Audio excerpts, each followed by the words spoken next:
বিসমিল্লাহির রহমানির রহিম। সম্মানিত দর্শক, খামারি ভাই বোন বন্ধুরা, আপনারা যারা গাভী গরু পালন করেন তাদের জন্য জরুরি কিছু পরামর্শ। আশা করি আপনারা সকলেই উপকৃত হবেন ইনশাআল্লাহ।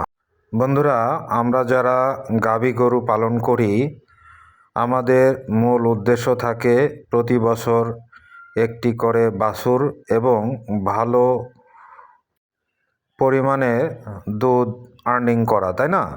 আজকের আলোচনা কিভাবে গাভীর থেকে বেশি দুধ আর্নিং করা যায়।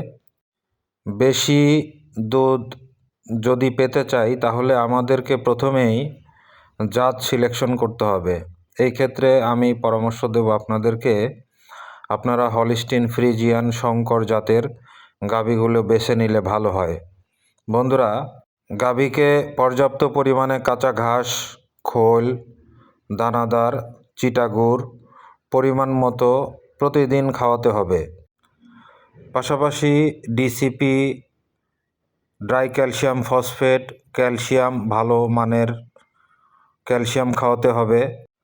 কালো জিরার খোল খাওয়ালে বেশি ভালো রেজাল্ট আসে। এছাড়াও প্রতিদিন ছোলা ভেজানো, এভাবে করে রুটিন মাফিক খাবার খাওয়ালে অবশ্যই গাভীর দুধ বৃদ্ধি পাবে আশা করি। এর পাশাপাশি আপনারা যারা দুধ বৃদ্ধি করার জন্য ঔষধ খুঁজতেছেন বা পরামর্শ চাচ্ছেন, আমি কমেন্টস বক্সে কিছু ঔষধের নাম বলে দেব, আপনারা ওখান থেকে দেখে নেবেন। ভিডিওটি যদি আপনাদের ভালো লাগে অবশ্যই লাইক, কমেন্টস, শেয়ার করে পাশে থাকবেন। আজ এরপরে অন্য কোনো ভিডিও দেখতে চাইলে কমেন্টসে জানাবেন, আমি ইনশাল্লাহ আপনাদের পাশে থাকার চেষ্টা করব। আল্লাহ হাফেজ।